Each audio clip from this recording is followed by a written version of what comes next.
Hello and welcome to this Money Control conversation. We are talking to Peyush Bansal, the founder, chairman, and CEO of IPO bound Lenskart.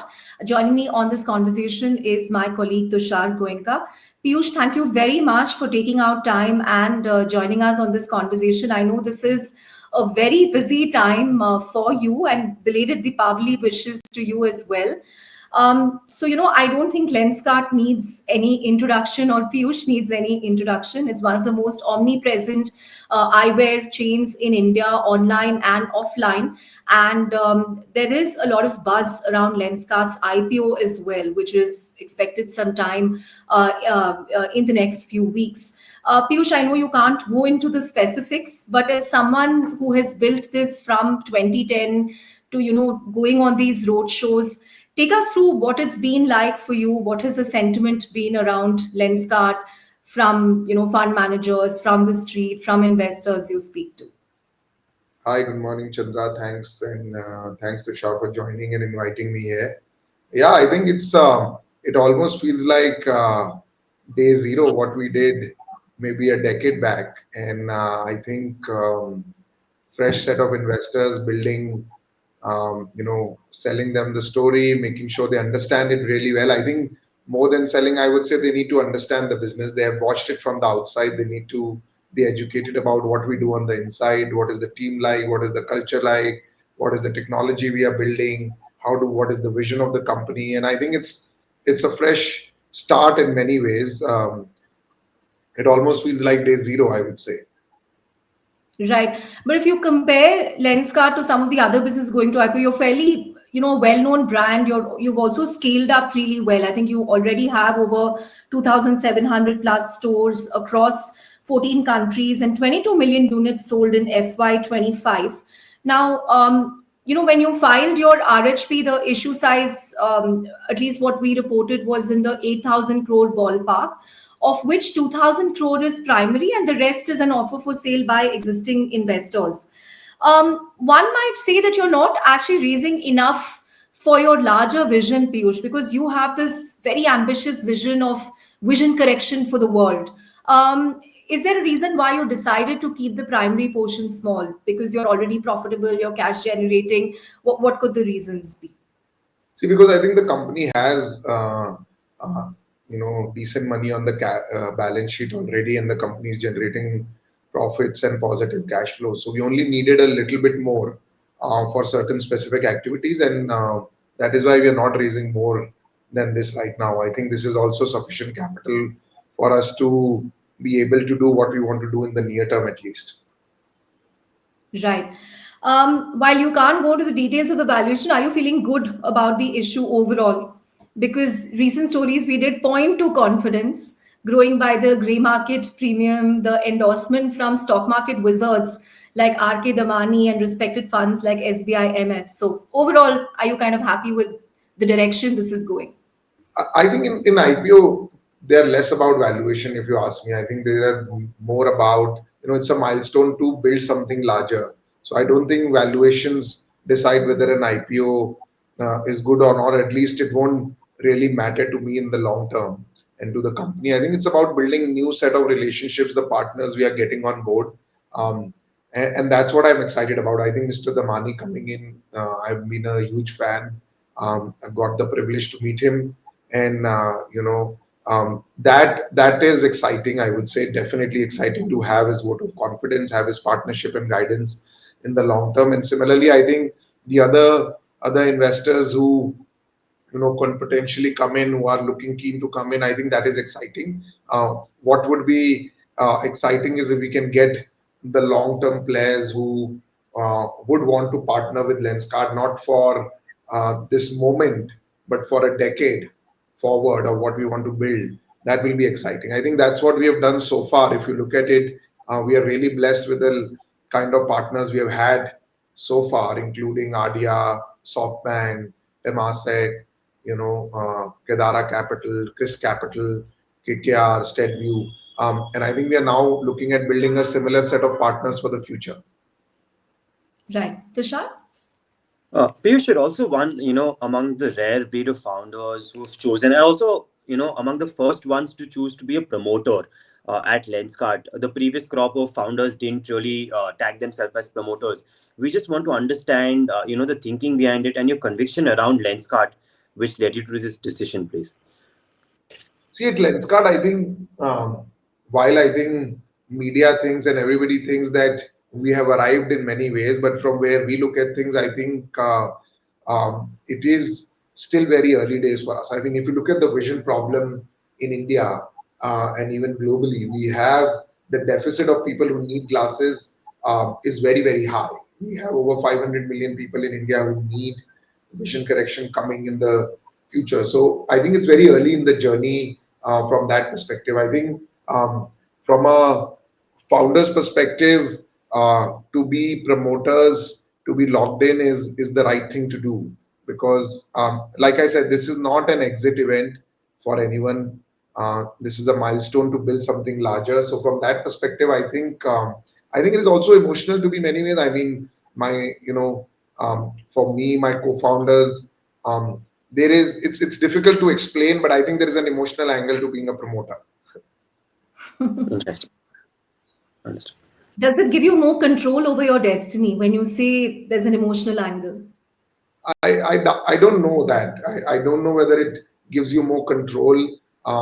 It definitely puts your skin in the game. So it definitely tells you that you're all in, just like everybody else is going to. It definitely gives that vote of confidence, gives that feeling that this is it, right? This is what I'm committing myself to do, and we are going to do it for the long term and stay committed. And there'll be ups and downs in that journey, but we will stay course. Got it. Dishant? I mean, like I said, it just feels like day zero. When we first raised, I remember our first round of investment. Uh, we were kinda, I mean, as promoters, you are locked in. And when your first VC check comes in, you were locked in at that time. And now it's a fresh start. So I think it's about building that credibility with the market, with the fresh set of investors, including the public investors. So I don't see this any different, and I find it quite rational for us to do so. Piyush, Lenskart is also one of the most profitable startups to go public. So again, is that something that's helping you? Because what we've noticed in the last, year and a half is public market investors are attaching a lot of importance to startups that are profitable, to new age companies that have a track record of profitability. So again, is that something that's giving them confidence?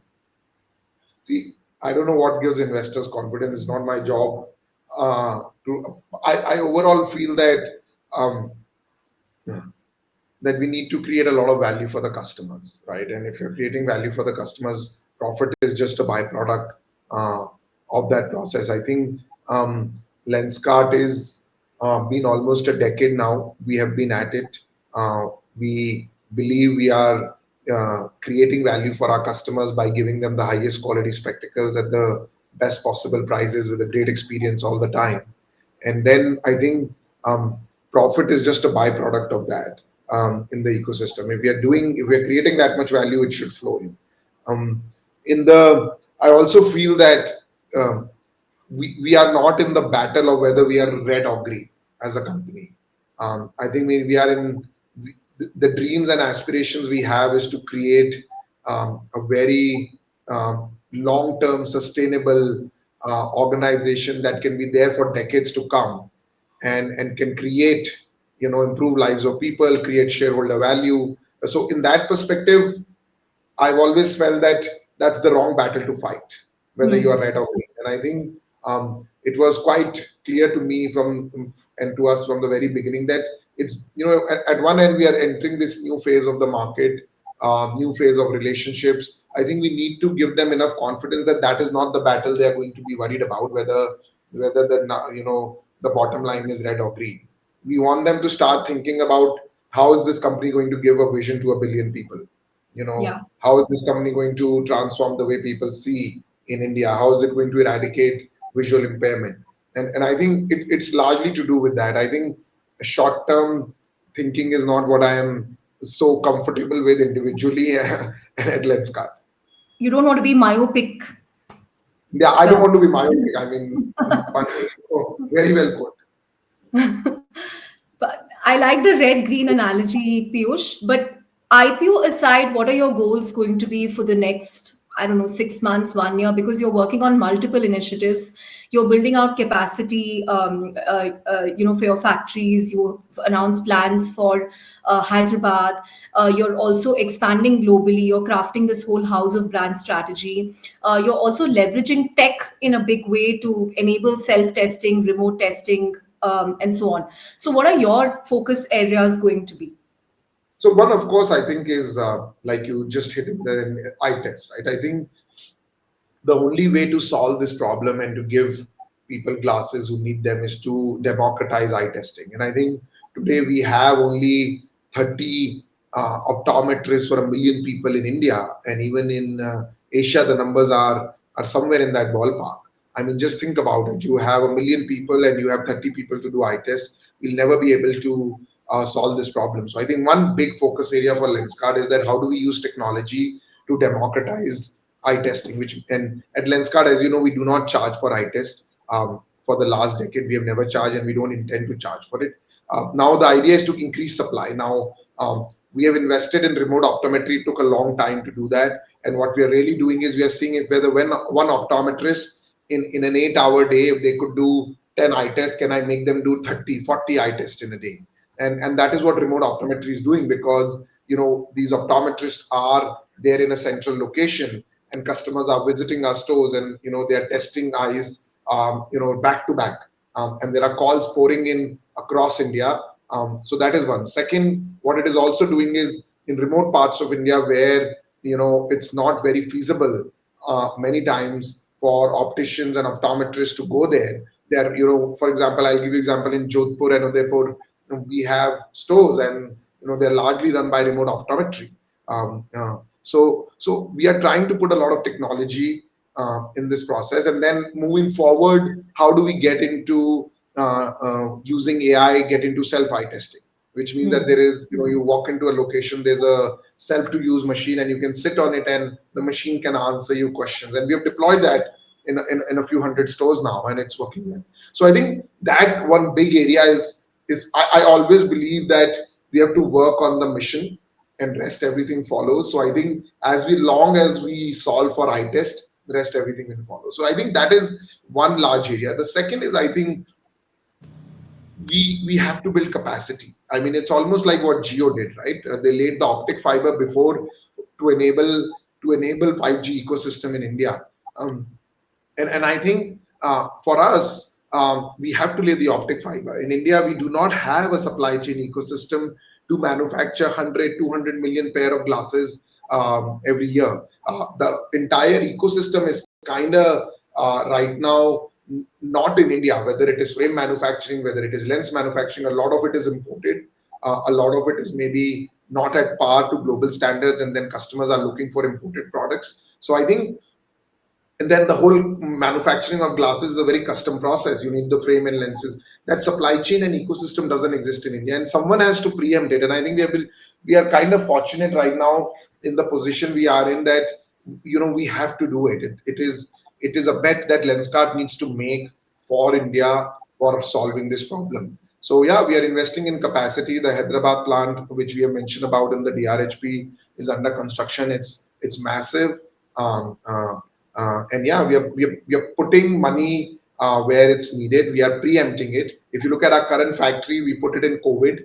3 years back, nobody thought that we would be serving 20, 22 million pairs of eyewear in a year. In fact, but we could see that there are customers and we need to put it. So I think that is the second area. The third area I would say is just building more. From an online perspective, there is a lot that is changing now with AI coming in the picture. Um, we can now give styling advice to people using AI, which was earlier not possible. So, and in multiple languages. So we have beta launched a product where people can get online AI stylists to style them, which then requires lesser need for them to visit the stores. Yeah, and lastly, I think smart glasses is an interesting space. We continue to stay invested there. We are investing a lot in R&D. Um, We launched our Bluetooth glasses. We are working on our camera version, which should be out soon. Piyush, just extending that point on your tech, AI, and the smart glasses, we've seen Meta pick up some stake in Ray-Ban Maker, right? We've heard about your collaboration with Qualcomm, but can you just talk to us about that whole piece, your smart glasses piece, and what that story will be? Because AI will become a very important theme, right? Incoming investors will use that also to derive valuations and multiples later on. So can you just talk to us about the play at Lenskart with smart glasses? See, I think it's very early days. I think definitely exciting for us because this is about eyewear and an area that we love, and all of this innovation is coming into eyewear. I see that phones allowed you to do things much more conveniently that some of which you could not do on laptop. But laptop still exists. I mean, we are doing this conversation over a computer, not over a phone. But a lot of the commerce moved, and the social media moved on the phone. And Yeah. similarly, I think there'll be areas which will be a lot more convenient to do on the glasses. To give a case in point is payments, right? When you make a payment, you have to take a phone and then you have to open the pin, scan the QR code, enter the pin. It's inconvenient, just the way commerce was compared to laptop. So I think payments is a great scenario to move, and that is the first thing we have done in our UPI integration on the glasses. Similarly, I think for health conscious people, all dietitians tell you that take a photograph of what you eat. I've been on some of those plans in the past. I've never taken a photo, but I think with this in picture, it is a great use case for you to monitor what you're eating throughout the day. I think in corporates, like if I am working in a warehouse or I'm delivering products, a lot of people are today coming and they're taking photo, but if you have to take it out of the pocket, it is inconvenient. Yeah. So I think there will be use cases that will move to the glasses. At Lenskart, why we have tied up with Qualcomm is I think we fundamentally believe that Lenskart is a tech company, right? It's a tech. We have over 500 plus engineers, and we want to own this. Like this is a very exciting moment for us, maybe even more exciting than IPO in many ways. I mean, AI is given wings to Lenskart. We talk about it, right? So I think, and this smart glasses is like the cherry on the whipped cream in many ways. So I think what we are trying to do is can we own the full stack, right? And I know in India um, we have had very few of such products come out which are full stack. But I think we would want to attempt at it. I mean, there are many things that we have done first time, including going international, setting up a full stack manufacturing as an online company, building stores as an online company. And I think now is the time to take it to the next curve by saying, okay, can we prepare a full stack made in India product, including hardware, firmware, software, and own it, versus having a partnership where we are just the distributor Yeah. um, and manufacturer, but the data is not coming into our ecosystem. Yeah, so I think it's a slightly longer term bet. It's nowhere an easy one, but I do think India has so much talent. We have so much talent. I mean, I just was talking to someone. I think Qualcomm has a few thousand engineers in India, so we have it all here. Hmm. But you're taking on a global giant like Meta with very, very deep pockets. So, what's going to be your differentiator? Is it going to be affordable access, the full stack strategy you spoke about from the chip So we are level not. to I don't think we are taking on anybody, right? I don't believe that. I don't obsess about competition. We need Hmm. to like. I think what we are working towards is what do we have, right? We have access to customers in India and direct access because over 100 million plus app downloads Lenskart has. We understand these customers, we understand their needs, and we believe that we can iterate on this much faster. We can be nimble, we can be agile, and we can learn from our customers. We'll fail many times, but our customers have put a lot of faith in us in the past. So I think that's what we are banking on. We're not taking on anyone. What we are saying is, okay, we understand you. We will invest behind you. I know it is long term. Just like glasses, and we will design products to your needs. I mean, think of it just UPI payments as a case in example. I think as a priority for a global company versus and how Lenskart was able to turn that around, tie up with UPI. There'll be a million such cases.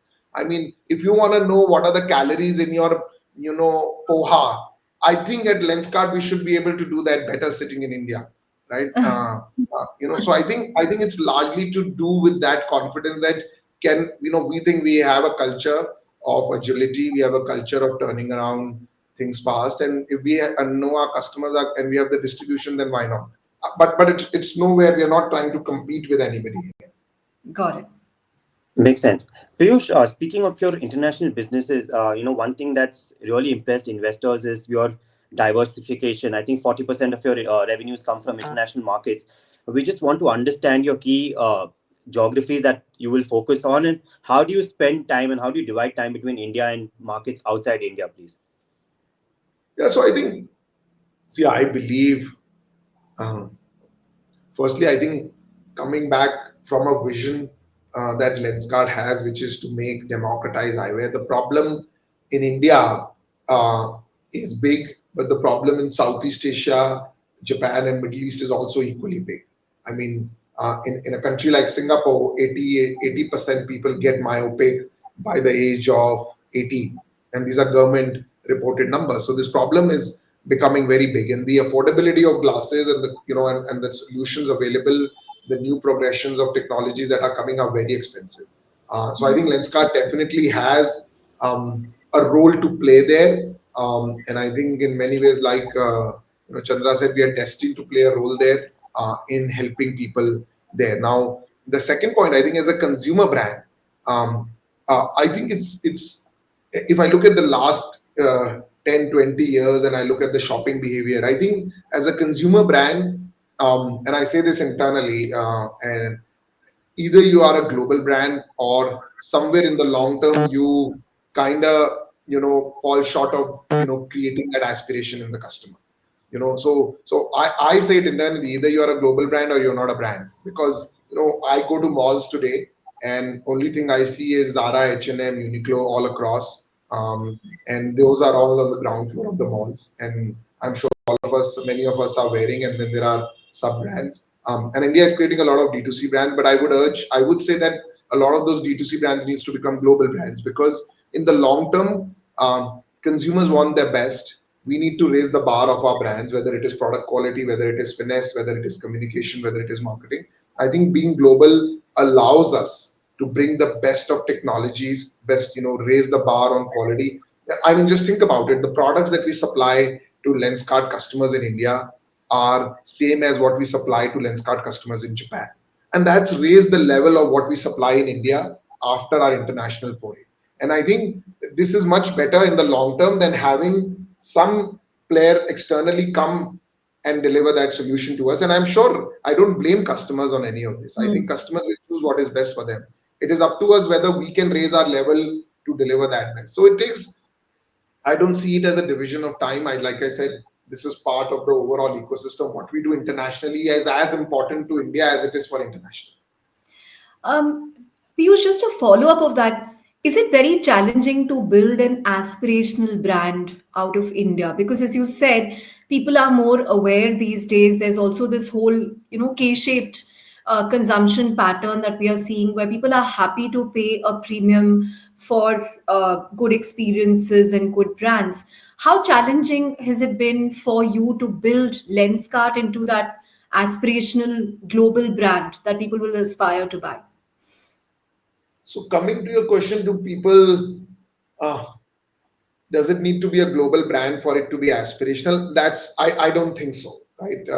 I don't mean it in that particular way, but I think for brands to stay aspirational, to stay, and by aspirational I mean for brands to say relevant is a better word than aspirational. I think they need to evolve, right? And they need to raise the bar. What is good today is not good tomorrow, and customers are so more intelligent now with social media. So I think just being international allows you to embrace diversity. It allows you to raise the bar and not ever get comfortable. I don't think it's to do. I mean, India has created brands. We have created Royal Enfield. We have created Indigo, a brand that I'm in such awe for what they have created. And Aditya Ghosh knows it. I think we have created brands, but I think we need to just keep raising the bar. Brands are not about static, right? They need to evolve by the second, by the hour. good is not good enough, not by the hour, not by the second. Understood. And Piyush, as you build this brand, right? I mean, when you grow Lenskart into a bigger business, will you do more M&A? We've seen you acquire Estelo in Spain and Owndays in Japan. Do you think that will be something that you'll do more of? And See, will that fit we into your brand house of brand strategy also, please? see eventually I do imagine a world that a decade from now, there will be a Zara and an H&M and a Uniqlo of eyewear, right? And then there'll be a minimalist of cosmetics, and then there'll be, a Kama Ayurveda, and then there'll be, and right now that whole layer is missing in eyewear. You have the luxury brands in eyewear, but that layer is missing.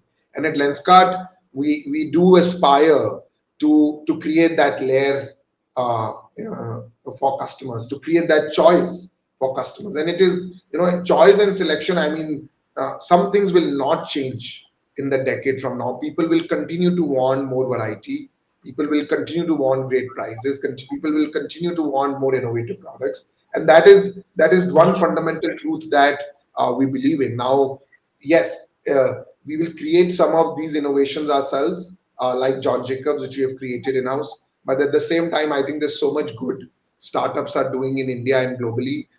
We would love to partner with them to take them to the next level. A lot of the great eyewear startups, they need a little bit of that support to take them to the next level. And I think at Lenskart, we have been a bit, fortunate to be able to provide that support to these people. So we'll continue to look for great brands, which will be brands of the future, I would say. Understood. Piyush, another point that was standing out in your DRHP was the revenue growth. It was in the 17 to 20% range, right? Do you think that will sustain, or do you think Lenskart has room to grow further than that?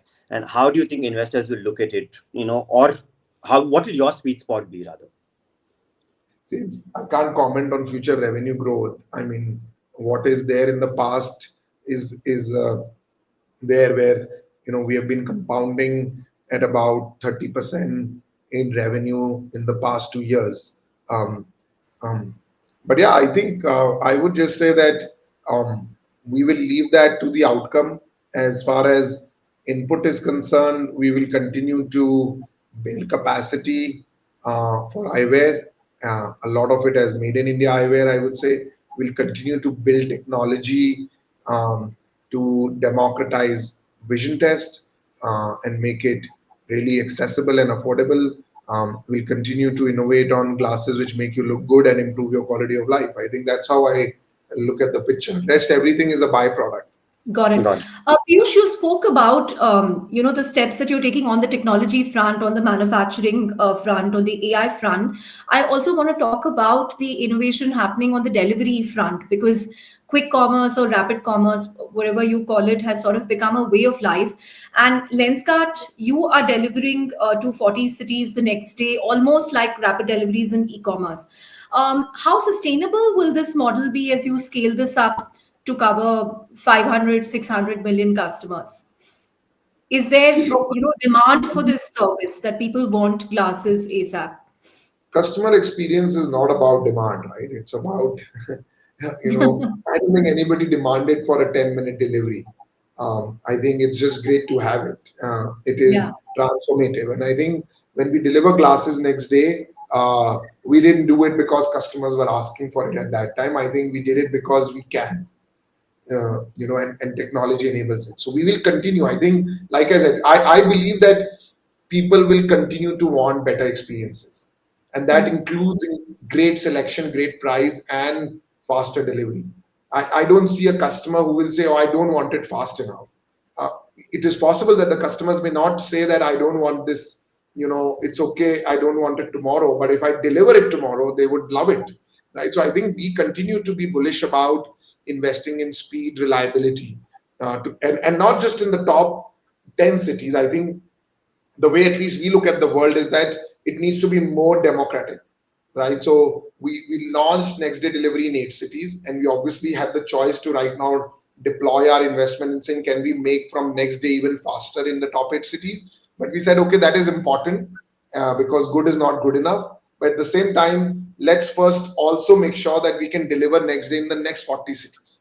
So I think it's a good balance between saying that, can we keep upping the bar in where we already are delivering a service, but let's not forget the rest of India, which is right now. And I think that is very important thought process at Lenskart, that we want to solve this for the remotest parts, just similar to remote optometry. I mean, the idea is not to just do more eye test in a metro.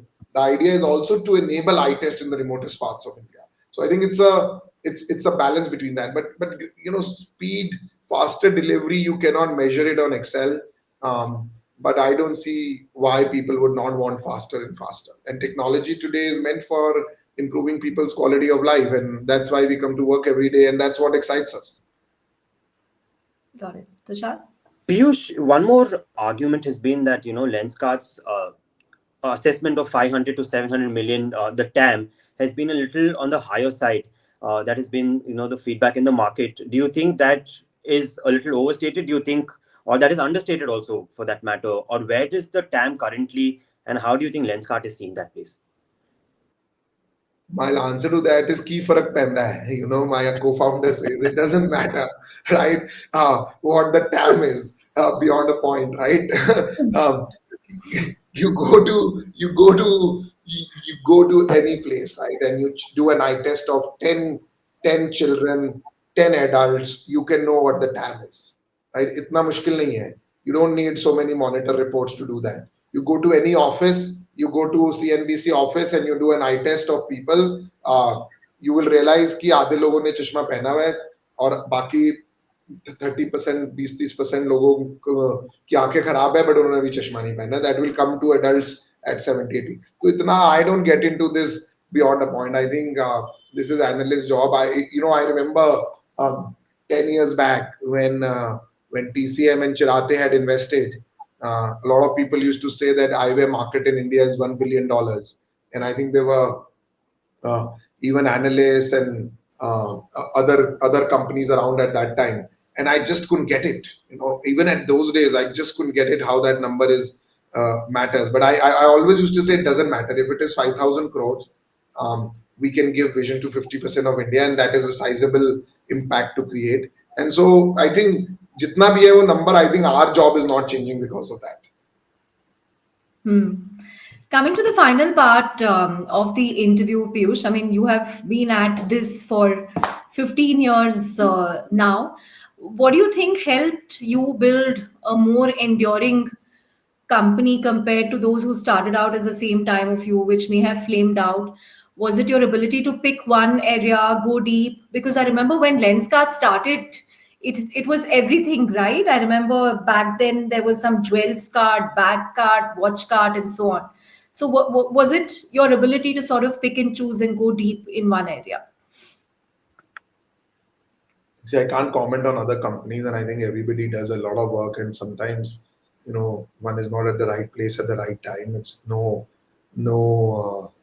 um, no comment on that. I think everybody works very hard to get there. I think for Lenskart, at least I can comment the things that mattered most. I think one, I think, is being very purpose driven. I think just having that clear focus of why we come to work every day, and having that singular focus, which was not about business, but it was about creating impact in lives of people, has really allowed us to stay course, not get distracted, stay, even on the tougher days, just do the right things and not do everything that may look great at that time. I think that long-term focus comes with that purpose. Now, just and if that is said, I think the second most important thing I would say is the culture, right? And the people that come along with that culture. I think I would say it's media and everybody keeps us right at the top.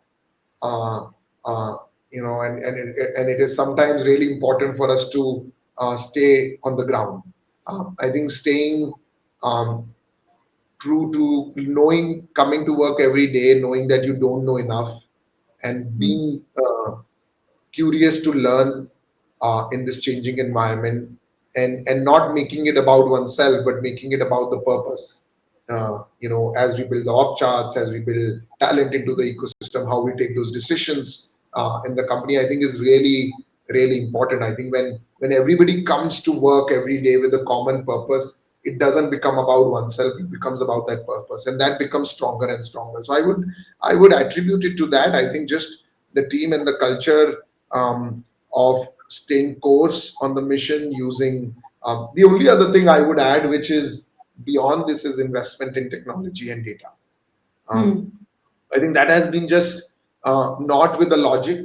Uh, it's been more with the fundamental belief that the greatest problems in the world have been solved by technology, and that will continue to happen. So let's invest every penny that we can save back into that ecosystem, hire the best of engineers, solve the unsolved, go into first principles, and take a very long-term approach there, and not necessarily try to optimize profits for the short term. I think that I would say those three are purpose. I think building the right team and culture, and in that humility, I would rate at the top. And then third, I invest in technology and data.